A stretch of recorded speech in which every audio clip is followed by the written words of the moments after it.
kami hormati CEO dari Sevima, yang kembali juga narasumber yang lain dan juga para peserta yang berbahagia. Alhamdulillah, bersyukur dari Allah SWT. Pada kesempatan ini kami diberikan satu kesempatan oleh Sevima untuk bisa berbagi. Mudah-mudahan apa yang saya sampaikan nanti ini bisa memberikan suatu manfaat bagi kita semua. Barangkali kami bisa langsung di Mas Dadang, barangkali bisa share screen.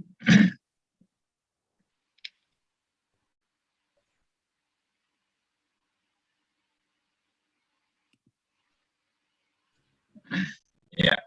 Jadi kita tahu bahwa uji exit exam ini baru dilaksanakan pada tahun 2021. Ya, yang sebelumnya itu dengan UKOM, di mana UKOM itu nilainya saklek berdasarkan nilai batas lulus. Tapi kalau untuk exit exam ini, itu adalah suatu penggabungan antara nilai rata-rata semester ditambah dengan hasil kompetensi ini, sehingga masih ada suatu penggabungan. Kalau yang sebelum-sebelumnya ini saklek hasil murni dari uji exit exam. Ini kira-kira nanti berbeda seperti itu. Ya, lanjut saja Mas Ilham. Mas Dadang, sorry. Ya, jadi lanjut. Jadi kalau kita bicara tentang uji kompetensi ini apa? Jadi ini adalah suatu proses pengukuran pengetahuan, keterampilan dan perilaku peserta didik pada perguruan tinggi yang menggunakan pendidikan tinggi bidang kesehatan, mengacu pada Permendikbud nomor 2 tahun 2020. Nah, jadi ini dasarnya sehingga perlu di. Nah, kemudian uji kompetensi ini sebagai suatu syarat kelulusan. Kalau yang sekarang, kalau yang sebelumnya tahun 2020 ke bawah itu belum, tapi kalau 2021 bahwa exit exam atau uji kompetensi ini bisa menjadikan suatu syarat kelulusan. Artinya bahwa mahasiswa bidang kesehatan pada akhir masa pendidikan program atau program profesi harus mengikuti uji kompetensi secara nasional. Dan ini apabila nggak lulus, maka yang bersangkutan tidak boleh dilaksanakan kegiatan yudisium atau bahkan wisuda. Nah, ini nanti akan menjadi tanggung jawab dari suatu perguruan tinggi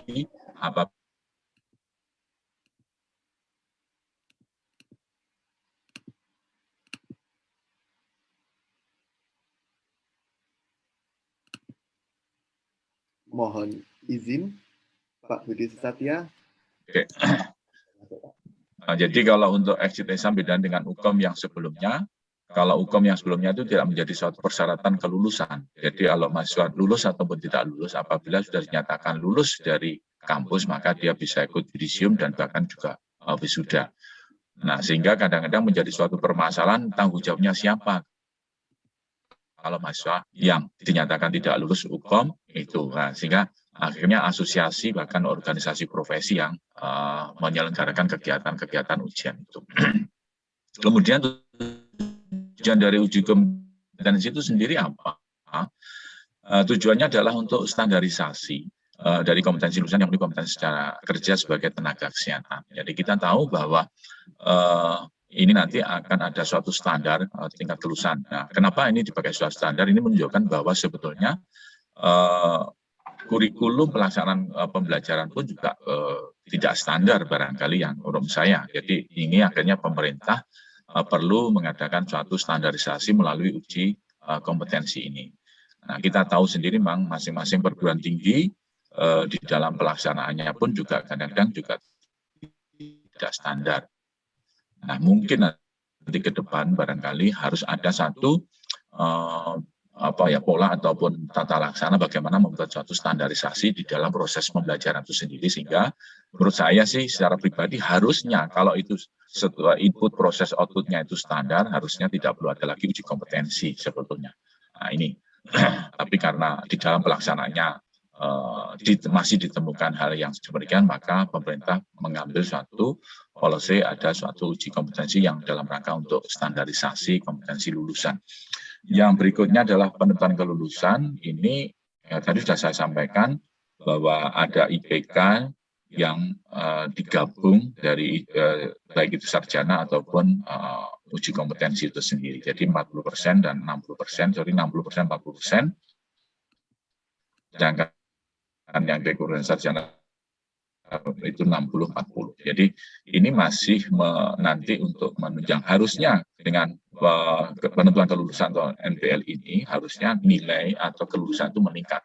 Kalau dibandingkan dengan UKOM yang sebelumnya, di mana UKOM sebelum tahun 2021 sebagai UKOM saja belum exit exam, itu murni dari nilai batas lulus UKOM saja. Nah, itu nanti ditentukan.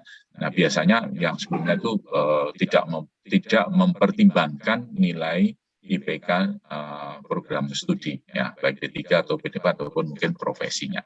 Ya, lanjut.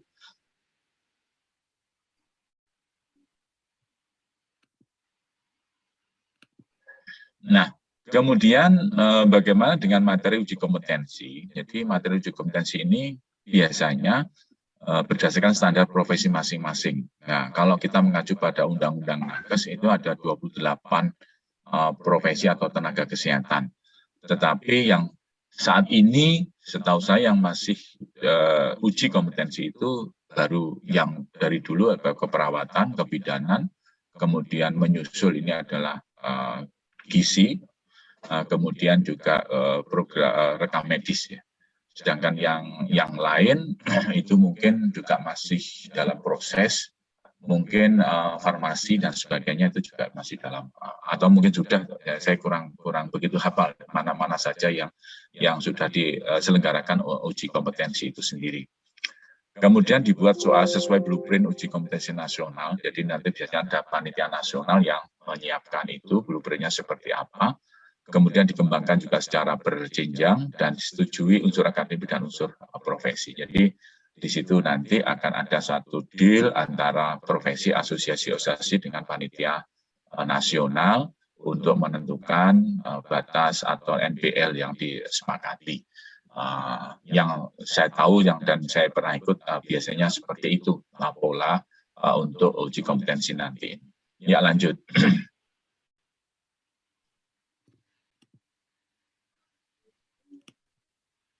Nah, jadi ini penentuan NPL-nya. Ini keputusan didasarkan pada item soal, metode Anglof, ya. Kemudian pengambil keputusan ditentukan dengan cara multi-stage random sampling. Kemudian kriteria pengambilan keputusan dosen pernah mengikuti pelatihan, ya. Jadi nilai rata diakumulasi dan NPL menggunakan yang nilai tertinggi sebelumnya. Jadi ini adalah tata cara di dalam penentuan nilai batas lulus yang tadi saya sampaikan. Ini berdasarkan satu kesepakatan antara asosiasi, organisasi profesi atau asosiasi institusi pendidikan dengan panitia nasional. Jadi di sini pun juga ada syarat-syarat tertentu bahwa pengambil keputusan ini adalah mereka dosen atau dosen yang memang sudah pernah mengikuti pelatihan item development dan sebagainya, penyusunan soal itu. Lanjut saja ini.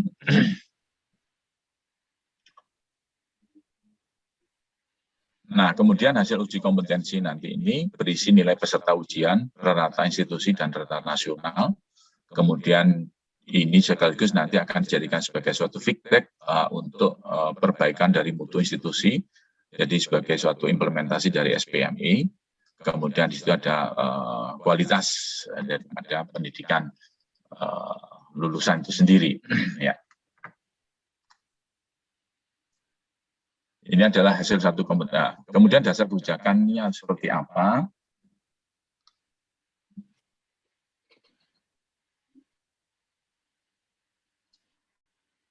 Ya. Jadi kalau kita mengacu kepada hal ini, pertama standarisasi output pendidikan dan kompetensi tenaga kesehatan. Jadi kita tahu bahwa yang perlu menjadi satu tantangan ini adalah bagaimana layanan kesehatan ini supaya bisa menjadi lebih baik. Kalau layanan kesehatan itu baik, maka harus dilakukan oleh tenaga kesehatan yang memang punya kualitas. Ini dasar pemikirannya. Sehingga pelayanan kesehatan paripurna itu, kemudian faktor-faktor globalisasi, kemudian ada implementasi beberapa regulasi yang terkait dengan capaian pembelajaran lulusan, sehingga nanti ini dilakukan suatu student assessment, baik itu validasi, realisasi, visibilitas, dan juga dampak terhadap mahasiswa. Nah, kemudian ini mahasiswa dinyatakan kompeten apa tidak. Gitu. Ya, jadi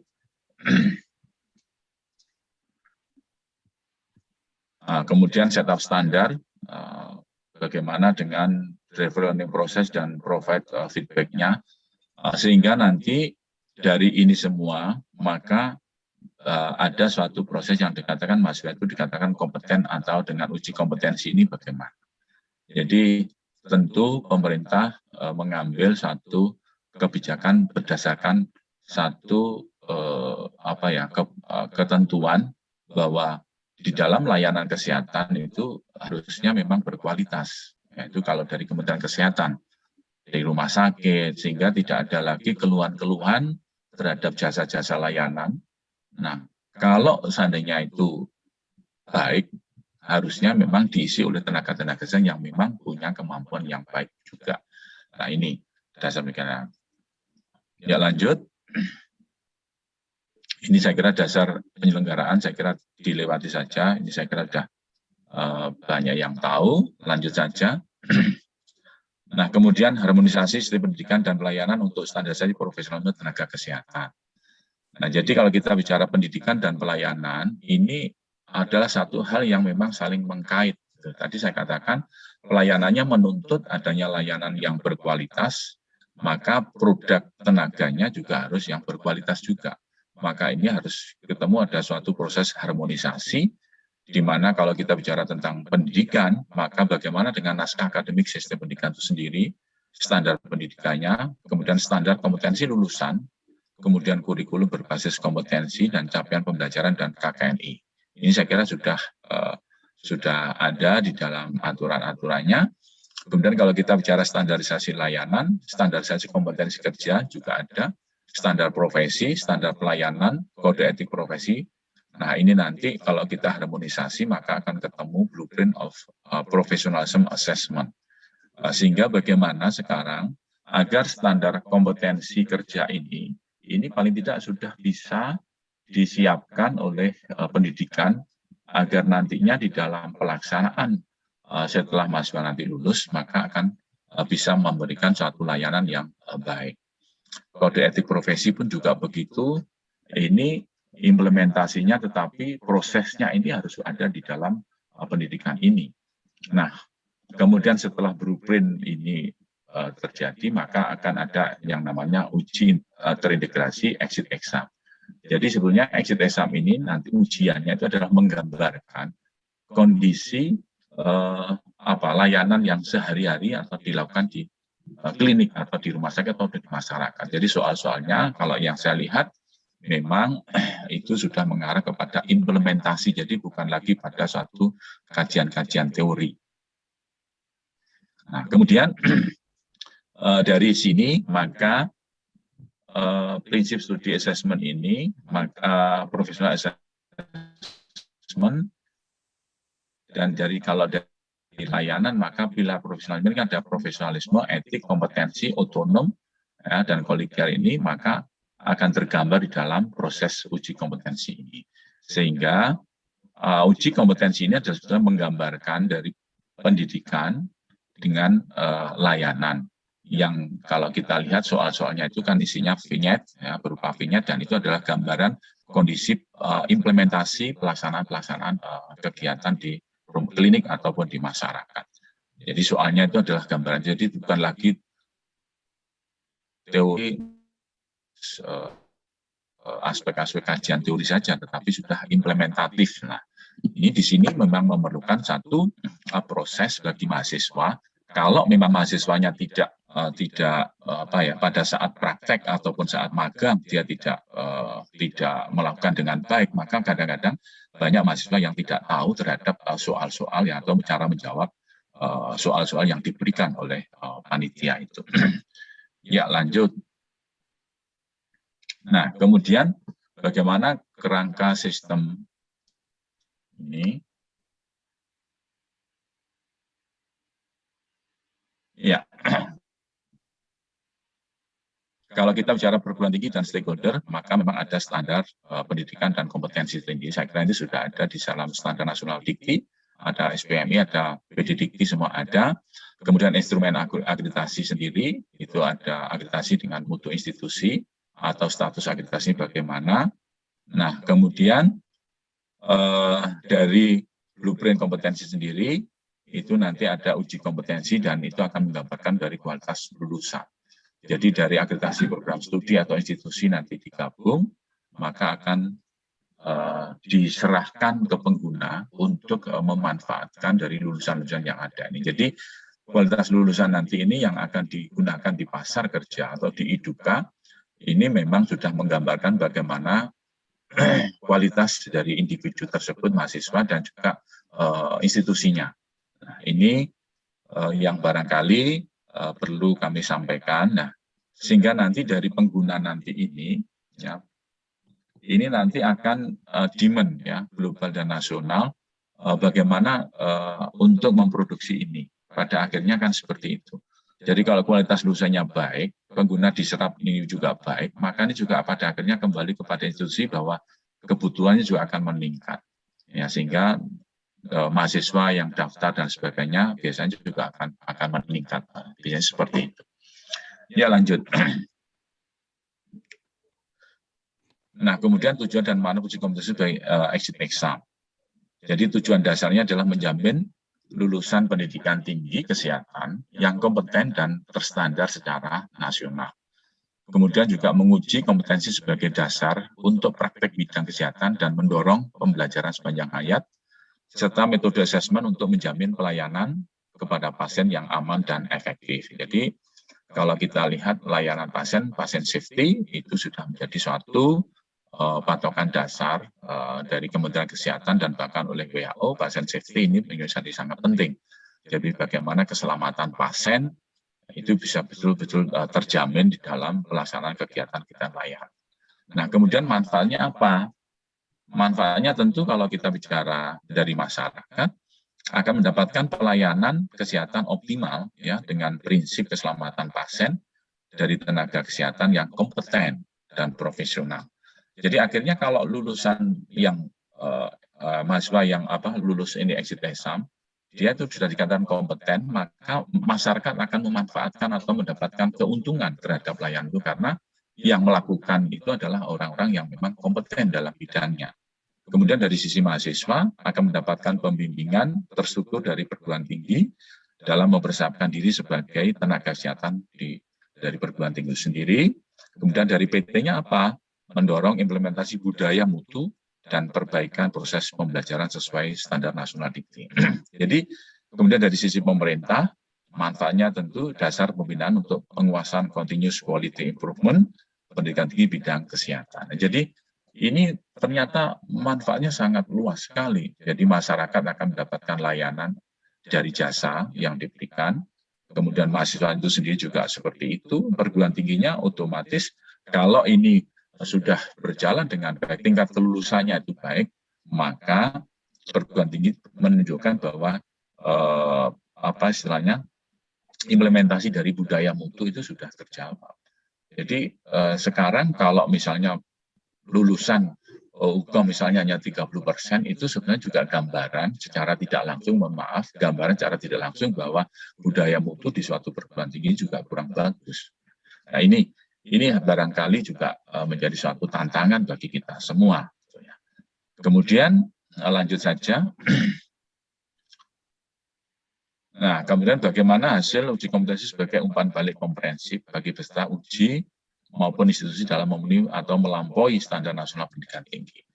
Jadi kalau kita lihat hasil uji kompetensi 1 tahun akademik itu, maka akan muncul IPK atau nilai modul, kemudian komponen akademik, karakteristik mahasiswa dan sebagainya.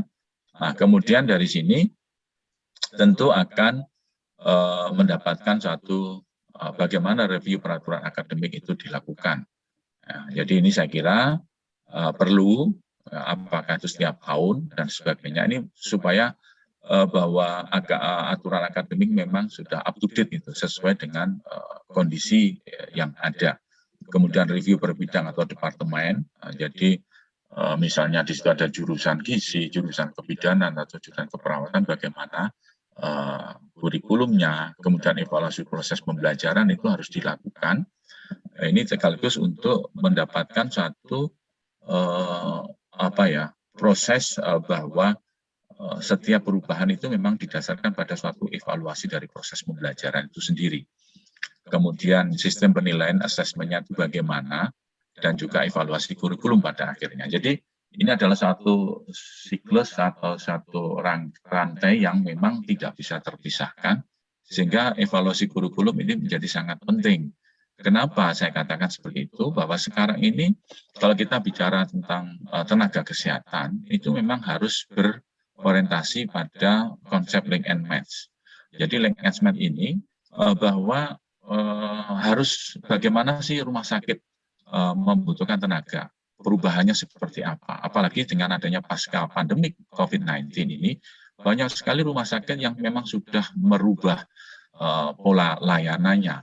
Kalau sebelum tahun 2019, di mana COVID itu masih belum ada, maka dia banyak menggunakan manual dan sebagainya. Ketika COVID-19 itu terjadi, banyak masyarakat yang takut untuk berobat. Ya, banyak layanan ditutup, operasi juga tidak dilakukan karena takut. Tapi setelah dipelajari dan sebagainya, ternyata bisa dilakukan dengan inovasi-inovasi. Nah, tentu nanti ini mungkin bidangnya dari Sevima, bagaimana dengan teknologi. Nah, jadi sekarang ini memang tuntutannya seperti itu. Nah, jadi sekarang kalau saya lihat, hampir rumah sakit itu sudah menekankan dengan menggunakan IT implementasinya, sehingga pasien tidak perlu ngantri, dia datang karena kalau ngumpul menghindari kerumunan, nah itu kan sudah bisa langsung. Jadi IT ini sekarang menjadi hal yang sangat penting, termasuk juga operasi-operasi, di mana kalau nanti kita bicara IT, jadi sekarang sudah berubah. IT itu tidak hanya tapi juga bisa digunakan dengan robotik dan sebagainya. Kalau di luar negeri, robot itu sudah memang sebagai pengganti. Ya, dari Jepang itu saya kira yang dikembangkan oleh Profesor Tetsuya, itu saya kira juga sudah mengembangkan itu terkait dengan robot di rumah sakit. Kemudian untuk tenaga laboratorium, pengambilan sampel darah pun bisa menggunakan robot. Jadi tidak perlu lagi, kalau bisa di rumah sakit itu adalah perawat yang ngambil, itu sekarang sudah diambil alih fungsinya oleh robot-robot ini.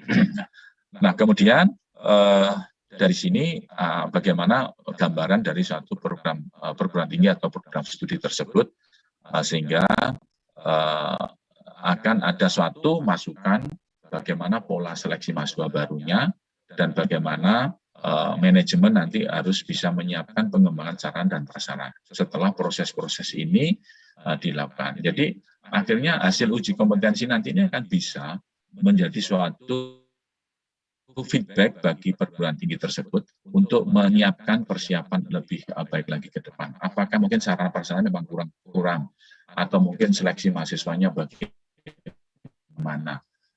Ini akan mempengaruhi itu. Nah, perlu penguatan-penguatan sehingga hasil uji kompetensi nanti ini akan bisa menjadi lebih baik dan terus lebih baik lagi. Ya, lanjut. Nah, kemudian bagaimana upaya Poltekkes Kementerian Malang ya untuk menyiapkan sebagai satu bentuk pembelajaran gitu ya, atau mungkin pengalaman saja upaya Poltekkes Malang menyiapkan uji kompetensi exit exam ini. Ya, lanjut.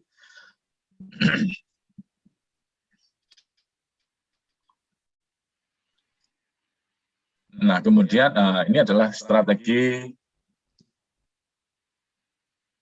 sukses UKOM. Ya, pertama kita harus asesmen terlebih dahulu. Ya, tidak terjawab dalam kalender akademik ya. Jadi kita membuat satu asesmen, kemudian materi praktek, SKL, magang terbatas, pengalaman belajar mahasiswa juga kurang aktif saat praktek di lahan dan sebagainya. Kita asesmen. Hasilnya seperti apa? Kan kalau kemarin tahun 2020 hampir seluruh rumah sakit ataupun layanan kesehatan tidak mau menerima mahasiswa praktek. Ya. Ini yang kemarin siapkan, walaupun dia tidak praktek, tapi ini kompetensi tetap harus diberikan sehingga dia bisa praktek mandiri. Nah, kemudian dengan merubah praktek-praktek sana dengan di laboratorium yang kita kuati. Jadi kita kemarin juga sempat was-was kalau exit exam ini bagaimana, karena hampir 1 tahun mahasiswa yang tingkat akhir itu nggak ada kegiatan praktek di rumah sakit. Ya. Itu pun sangat terbatas kalaupun ada. Ya, ini asesmen kami. Kemudian diagnosanya mahasiswa belum siap menghadapi uji kompetensi. Ini kita harus membuat suatu diagnosa dari itu. Bagaimana kalau diagnosis seperti ini? Nah, kemudian dari diagnosisnya kita membuat perencanaan bagaimana agar para mahasiswa nanti bisa tetap sukses hukum walaupun dalam 1 tahun terakhir kemarin tidak banyak yang rumah sakit ataupun puskesmas yang bisa menerima tempat mahasiswa untuk praktek. Nah, dari perencanaan ini kita membuat suatu perencanaan kerjasama dosen, mahasiswa, dan alumni. Jadi alumni kita buat perencanaan untuk bisa membantu terhadap sukses hukum ini. Kemudian intervensinya apa? Jadi intervensinya bisa mandiri dan intervensi kolaborasi. Jadi intervensi mandiri ini mahasiswa kita berikan satu arahan agar bisa melakukan kegiatan-kegiatan secara mandiri.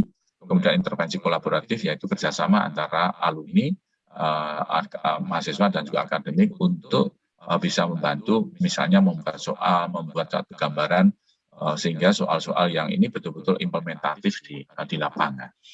Kemudian evaluasinya dilakukan evaluasi untuk melihat capaian hasil intervensi, apakah ini kompetensi setiap tahunnya bagi mahasiswa dan membuat beberapa. Ya, ini adalah strateginya. Lanjut, Mas. Nah, kemudian persiapannya seperti apa?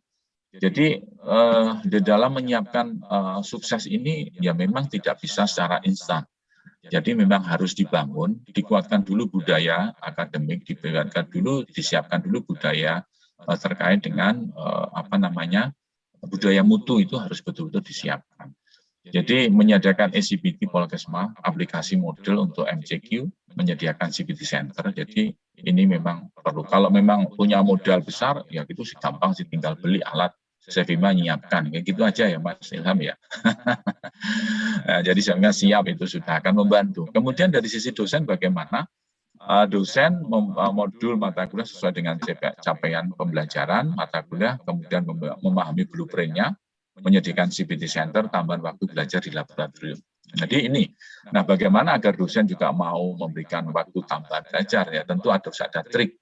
Ya, apakah diberikan tambahan insentif dan sebagainya, itu adalah suatu hal yang sudah lumrah lah gitu. Jadi dia istilahnya lembur dan sebagainya.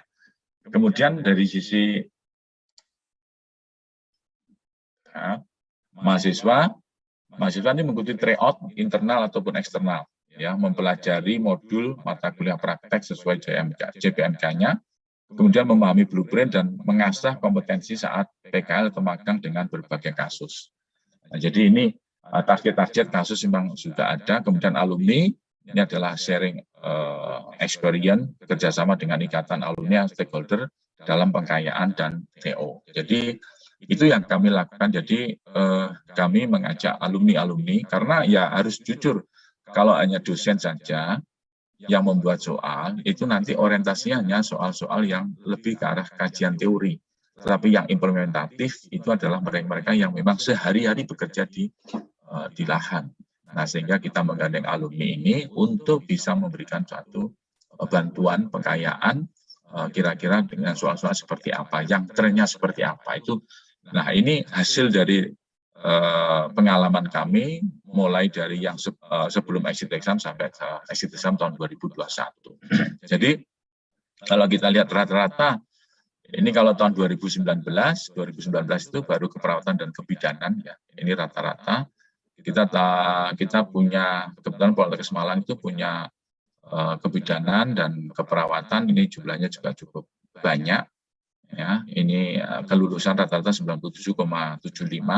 Kemudian tahun 2020 itu trennya naik 98,28 dan tahun 2021 ini 98,73. Jadi kalau yang exit exam kemarin itu pun juga kita bisa bagi, tidak hanya mahasiswa vokasi tapi kita juga punya mahasiswa profesi. Jadi ada profesi kebidanan dan profesi keperawatan. Bahkan kalau kita lihat di profesi keperawatan kemarin yang mahasiswanya itu ngambil profesi itu dalam kondisi COVID, tapi alhamdulillah dari peserta itu kemarin kalau yang first taker itu 100% lulus, ya 100%. Nah, tapi kemarin karena ada satu yang retaker biasanya kalau udah retaker itu kadang-kadang nggak lulus terus itu. Ini memang harus ada satu ini gambaran memang kalau sudah ada retaker, biasanya kalau diuji lagi itu biasanya banyak gagalnya juga. Makanya harus ada treatment yang khusus bagi retaker-retaker. Jadi kalau yang first taker kemarin itu 100%. Juga dengan kebidanan. Jadi untuk first taker itu biasanya kalau treatmentnya awal itu sudah benar, biasanya gagal. Tapi kalau sudah ada yang satu nyantol, nggak lulus, biasanya di treatment lagi, dia kadang-kadang karena waktunya juga lama. Nah ini pengalaman kami. Ya, jadi yang tahun 2021 ini kalau kita pilah-pilah, kalau misalnya ini rata-rata di Poltekkes, tapi kalau kita lihat pilah-pilah per prodi itu bahkan prodi yang ada yang 100% itu bukan prodi yang ada di dalam kota. Prodinya masih ada di Trenggalek, bayangkan. Trenggalek itu Bapak Ibu mungkin tahu bagaimana kondisi Trenggalek seperti apa. Tapi dengan semangat tadi, dengan persiapan uji kompetensi akseptabilitas ini, maka dia bisa lebih siap dibandingkan dengan mahasiswa yang di kota sendiri. Jadi ini fenomena yang kadang-kadang kita tidak bisa menyangka. Jadi 100% itu justru kadang-kadang yang kampus yang di PSDKU itu malah lebih ini, mahasiswanya lebih militan untuk bisa goal 100%. Ya, lanjut. Nah, ini adalah sarana prasarana kami yang ada. Jadi mulai dari CPT Center Poltekkes dan alhamdulillah mulai tahun 2001 ini sebagai CPT Center yang digunakan oleh panitia nasional untuk menyelenggarakan kegiatan seperti ini. Jadi kita punya kurang lebih sekitar berapa 150-an ya untuk ini, dan kemarin digunakan bahkan yang perawat dan bidan kemarin itu ada 800 yang menggunakan ini. Kemudian yang minggu ini kalau nggak salah atau yang kemarin ya itu yang ini itu juga ada kurang lebih sekitar 300-an peserta. Jadi kita gunakan sekian sesi untuk penyelenggaraan kegiatan ini. Ya lanjut. Ini. Kemudian kegiatan mandiri ini saya kira mengikuti semua TO, praktek, laboratorium, dan selanjutnya langsung saja nih lanjut saya kira. Tadi sudah saya jelaskan. Kemudian target, bagaimana kami supaya nanti ini punya semangat gitu ya. Jadi mahasiswa harus sebenarnya soal vinyet sejak dini. Saya kira betul tadi pengalaman yang sebelum acara dimulai dari mana, dari Banjarmasin, teman dari saudara kami dari Banjarmasin, Poltekkes itu vinyet harus semua dimulai. Jadi dosen-dosen harus dilatih untuk membuat soal item development dan sebagainya dengan pola vinyet ini. Jadi kami kebetulan masing-masing di jurusan atau prodi itu kita sudah mengirim dosen-dosen untuk seperti itu. Kalau nanti sudah, maka dia akan mengajari pada dosen-dosen yang lain bagaimana soal vinyet ini. Kemudian presentasi jumlah soal ujian menggunakan vinyet ini, kemudian penerapan PPP ini melalui standar lakukan, di target istilahnya pun juga harus ada. Ya, kemudian program studi wajib bentar.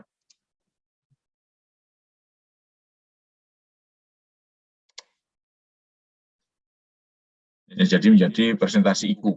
Ya. Jadi gini, saya selaku direktur itu membuat target. Jadi setiap target IKU direktur itu indikator kinerja utama direktur kelulusan UKOM nasional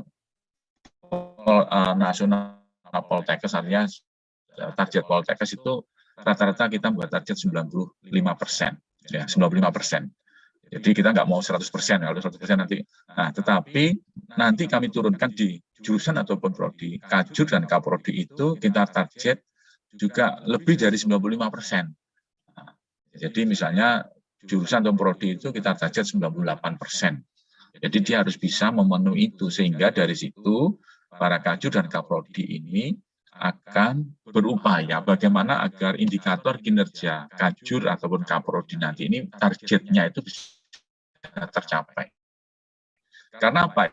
Itu akan ada hubungannya nanti dengan kalau di kami karena sudah dengan reward yang akan diberikan. Jadi itu yang sehingga Kaprodi, Kajur itu akan termotivasi untuk bagaimana agar kelulusan ini akan menjadi lebih baik. Kebetulan kami adalah Poltekkes yang BLU, sehingga itu nanti remunerasi akan kita pertimbangkan apabila targetnya itu tercapai. Nah ini di kami seperti itu, sehingga ini akan memudahkan. Kalau seandainya tidak, nah, kalau remunnya ingin turun ya silakan, tapi kalau ingin naik ya harus targetnya harus bisa terpenuhi, dan itu harus ada di dalam target Renstra di masing-masing jurusan ataupun program studi. Nah, jadi kami sudah membuat target 5 tahunan rata-rata sekian persen, tapi kita selalu membuat di atas 95, ya minimal 95% itu harus kita nikah. Karena kami juga dituntut oleh kementerian, itu harus standarnya juga harus tinggi, apalagi yang Poltekkes yang sudah ambil. Jadi dengan cara itu akhirnya berbagai strategi itu dilakukan oleh para Kaprodi ataupun Kajur dengan pola-pola yang tadi sudah saya sampaikan. Ya, lanjut.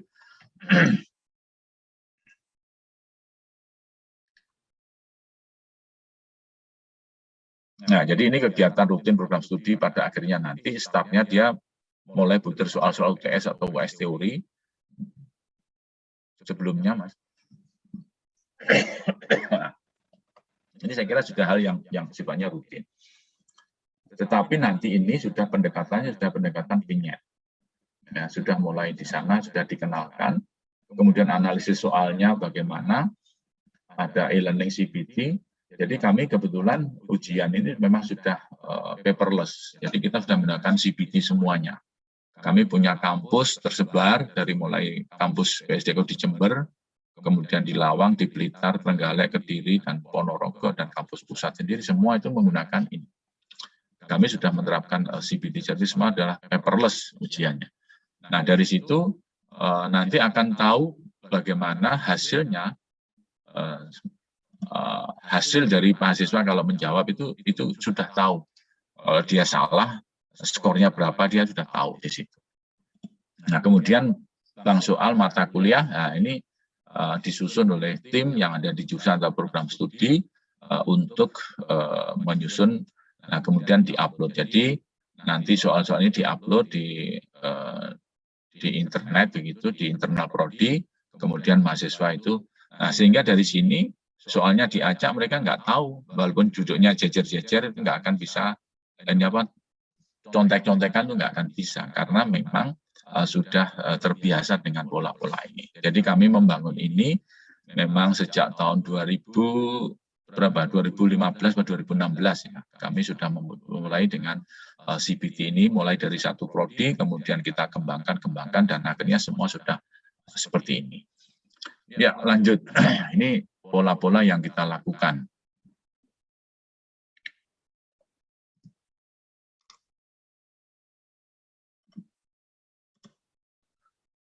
Nah, kemudian implementasi persiapan Komnas program studi ini, overview Komnas oleh Kaprodi. Jadi Kaprodi juga harus turun tangan langsung apa dan bagaimana Komnas itu, kemudian kiat-kiat suksesnya, pengkajian sosial dan materi Komnas itu diberikan oleh Kaprodi dan tim dosen di Prodi. Kemudian analisis nilai target TO dan kelulusannya seperti apa itu disampaikan ke para mahasiswa, sehingga nanti mahasiswa itu akan tahu setelah dibahas bersama-sama oleh tim di prodi masing-masing. Kemudian tryout mandiri, macam-macam ya tryoutnya itu kadang-kadang AIP juga mengadakan, tapi yang jelas kami selalu kalau kita kan ada klinik lah, klinik sukses, istilahnya kami mengatakan klinik untuk sukses UKOM. Jadi masing-masing prodi itu sudah membentuk klinik sukses UKOM itu seperti apa. Di samping selalu mengikuti kegiatan TO yang dilakukan oleh AIP, Asosiasi Institusi Profesi Pendidikan maksud saya, entah itu AIPK atau AIPKIN atau macam-macam lah, itu selalu kita mengikuti seperti itu. Kemudian tryout eksternal, ini kadang-kadang di Badan PPSDM, Pusdik SDM ini juga akan menyelenggarakan tryout eksternal. Jadi kalau ini AIP, kemudian di internal sendiri ada eksternal. Jadi bayangkan berbagai cara dan beberapa kali mahasiswa itu mengadakan kegiatan tryout semacam ini, karena di Kementerian SDM dalam ini Pusdik SDM juga tentu punya kepentingan agar lulusan mahasiswa Poltekkes Kemenkes ini juga tingkat lulusannya pun juga tinggi, sehingga Badan PPSDM selaku unit utama kami itu selalu turun tangan untuk mengadakan tryout yang diselenggarakan minimal 1 kali oleh Badan PPSDM, kemudian AIP itu juga 1 kali bahkan 2 kali lah. Tapi lebih penting lagi adalah dari internal. Internal ini jadi sangat penting. Jadi di situ kolaborasi dosen, mahasiswa dan alumni menjadi sangat penting. Kalau itu bisa di-manage dengan baik, insya Allah saya kira juga hasilnya akan lebih baik. Ya, lanjut.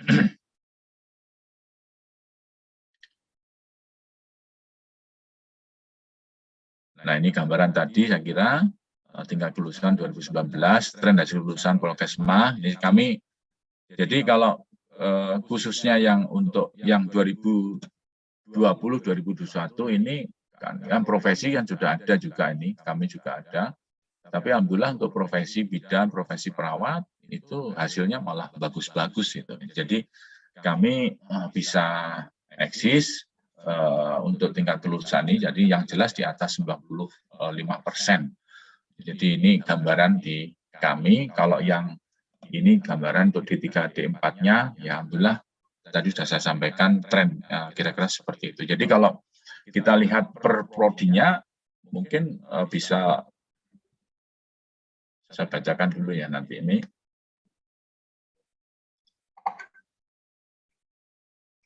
Kalau per prodinya itu, ini sebagai contoh saja, yang kemarin 2021 yang tahun ini. Jadi misalnya dari D3 Gizi, first taker-nya ada 130 ya, kelulusannya 97,7% kalau kita bicara per prodi. Kemudian kalau yang dari D4 Gizi, nah ini gambarannya, nah ini sudah ada. Itu dari 96 peserta yang tidak lulus hanya 1. Ini kalau kita lihat per prodi rata-rata. Kemudian kalau D3 Keperawatan dari 214, itu yang nggak lulus hanya 2. Jadi bahkan kalau yang di Trenggalek itu dari 89 peserta, yang lulus 100%. Jadi ini gambaran-gambaran di tempat kami. Kemudian profesi nurse ini dari 89 peserta, 1 orang yang nggak lulus ternyata itu adalah retaker. Jadi 88% yang pendidikan profesi nurse itu seharusnya 100%. Nah, ini gambaran-gambarannya. Kebidanan sendiri juga begitu. Ketika kebidanan dari 145 yang nggak lulus hanya 1 orang.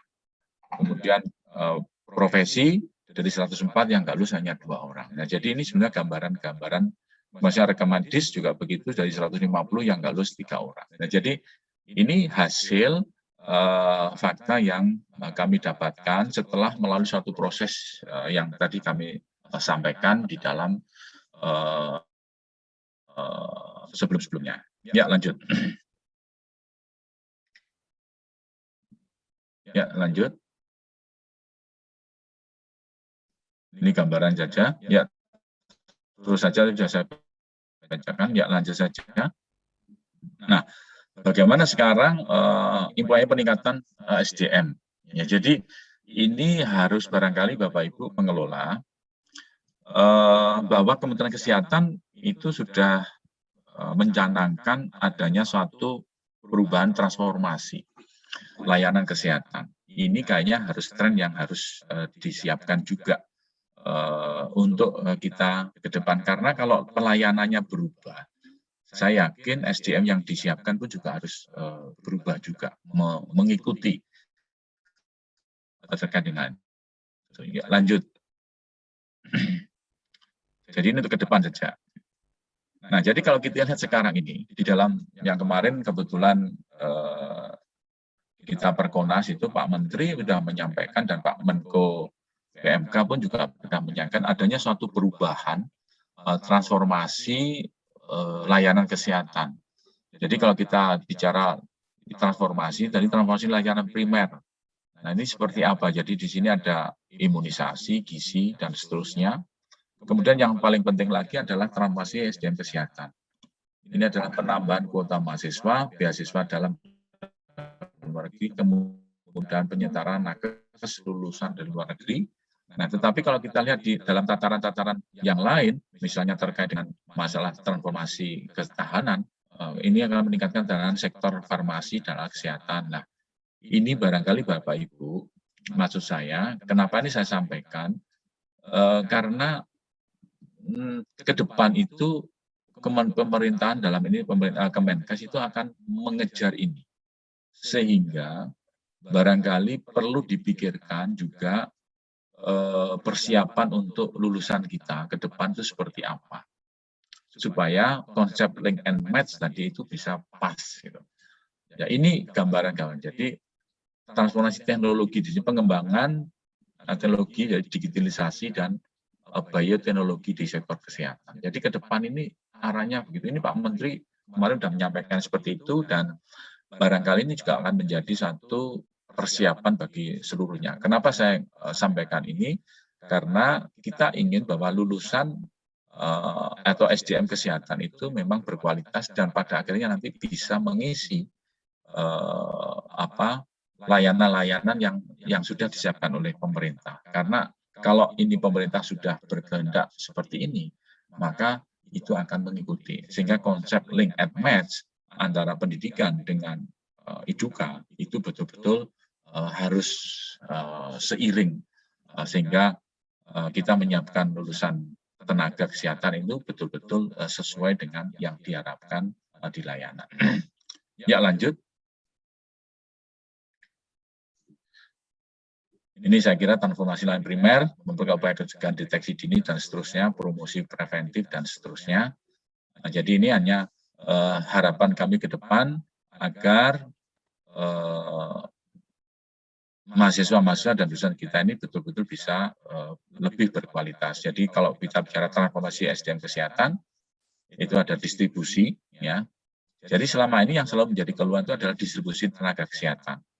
Ya, jadi jumlah, distribusi, dan pemerataan layanan. Jadi pemerintah nanti akan menyiapkan itu. Nah, oleh karena itu, kalau seandainya sudah seperti itu, maka bagaimana kita di bidang pendidikan ini harus menyiapkan para mahasiswa yang harus kuat mentalnya kalau nanti dia dikirim ke luar Jawa, di daerah pulau terluar. Seperti tadi teman dari Nunukan misalnya, bagaimana? Di sini pemerintah punya program Nusantara Sehat, ya, yang sekarang dikembangkan dan juga sudah dibuka. Nah, sehingga itu harus betul-betul menyiapkan lulusan-lulusan yang bisa punya mental yang kuat untuk ke arah sana. Ya, lanjut. Nah, ini link dual system ini juga harus sudah disiapkan untuk proses pembelajaran. Jadi kalau link and match atau dual system sudah bisa dilakukan di kampus, saya yakin walaupun ada transformasi di dalam layanan kesehatan itu akan tetap jalan aja, nggak ada masalah. Kenapa? Karena memang di dalam konsep dual system atau link and match ini, kurikulumnya itu memang disusun secara bersama-sama dengan dunia usaha atau dunia industri. Nah, jadi dunia usaha ini yang ada yang punya baik rumah sakit, puskesmas dan sebagainya, yang ataupun pemerintah daerah yang dia berharap bahwa ke depan saya punya mimpi bahwa saya menginginkan lulusan dengan model semacam ini. Nah, bagaimana kita sebagai koki untuk menyiapkan hal itu. Jadi link and match atau dual system itu betul-betul bisa dilakukan. Jadi di sini saya kira juga panduannya juga sudah ada yang dikeluarkan oleh Kementerian Pendidikan Ristek-Dikti. Ya, lanjut. Nah, ini saya kira yang harus dilakukan kita ke depan, bahwa kalau kita sudah link and match, Kementerian Kesehatan misalnya transformasi bidang layanan kesehatan pun nggak ada masalah sepanjang ini dilakukan dengan baik. Jadi saya berharap bahwa MOU itu tidak hanya MOU saja, tapi ada implementasinya. Salah satunya adalah keterlibatan dunia kerja di bidang ini, misalnya apakah ada donasi, apakah ada penyerapan, dan sebagainya. Jadi nanti di situ pada akhirnya lulusan kita juga akan lebih baik lagi. Jadi kalau kita lihat dari konsep ini, integrasi pendidikan dengan link and match ini, ada 8+I, itu adalah indikatornya. Jadi kurikulumnya disusun secara bersama dengan siapa. Kalau selama ini mungkin hanya mahasiswa, hanya dosen-dosen aja menyusun kurikulum, tetapi tidak pernah melibatkan dari dunia usaha, dunia industri. Kemudian pembelajaran berbasis proyek real dari dunia kerja. Ya, jadi bagaimana kita menyiapkan dosen-dosen dari menarik teacher industri. Jadi supaya dari industri itu mengajar di tempat kita. Nah, ini supaya share pengalaman. Karena ya harus diakui kalau dosen-dosen itu tahunya mungkin hanya dari sisi akademik atau hanya dari sisi teori, tetapi implementasi dan sebagainya itu sangat kurang. Dia harus mengakui lah itu.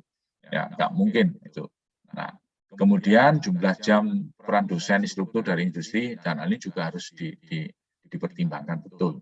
Kemudian magang, konsep magang ini juga harus. Kemudian sertifikasi kompetensi, ya, jadi baik itu oleh mahasiswa juga harus, jadi ketika sudah praktek ya harus punya sertifikat diberikan dan sebagainya. Kemudian dosen atau instruktur secara rutin harus bisa alih teknologi, kemudian riset terapan. Kalau kita diploma ya harus paling tidak itu harus ada research factory jadi atau teaching industri ini bagaimana supaya nanti kalau syukur-syukur penelitiannya pun juga bersama-sama dengan dari teman-teman dari industri atau dari layanan supaya itu nanti akan bisa match begitu. Kemudian komitmen serapan kalau sudah seperti itu bagaimana dia bisa di-MOU-kan dan bahkan bisa memberikan komitmen untuk menyerap lulusan kita. Kalau ini semua bisa berjalan dengan baik, insya Allah itu akan. Dan kami Poltekkes Malang memang sudah kami ngomong ini karena memang kami sudah menerapkan hal itu. Jadi beberapa prodi itu alhamdulillah sudah bisa berjalan dengan baik terkait dengan itu. Sehingga tinggal bagaimana indikatornya ini, misalnya ada beasiswa dari suatu perusahaan atau dari pemerintah daerah, donasi dalam bentuk peralatan laboratorium. Nah ini kita kalau memang perlu dengan ada MOU itu ada alat-alat yang kalau di sana sudah nggak kepakai atau bagaimana bisa dihibahkan ke kampus kita. Nah, mungkin itu yang bisa kami sampaikan. Ya lanjut. Ya, jadi mahasiswa harus dibantu ya untuk bisa percaya diri ya. Oleh karenanya perlu ada suatu kerjasama dengan alumni, ya, alumni yang sudah bekerja. Saya yakin alumni mesti akan membantu kita untuk kegiatannya. Ya lanjut. Ini komitmen dan motivasi dosen, menyiapkan mahasiswa lolos UKOM, mari bervinyet. Kemudian berbagi hasil analisa soal, membuat soal TO, UKOM mandiri, dan upload soal UKOMnas. Ya lanjut. Ya saya kira itu yang bisa kami sampaikan. Mas Ilham, kurang lebihnya mohon maaf. Assalamualaikum warahmatullahi wabarakatuh.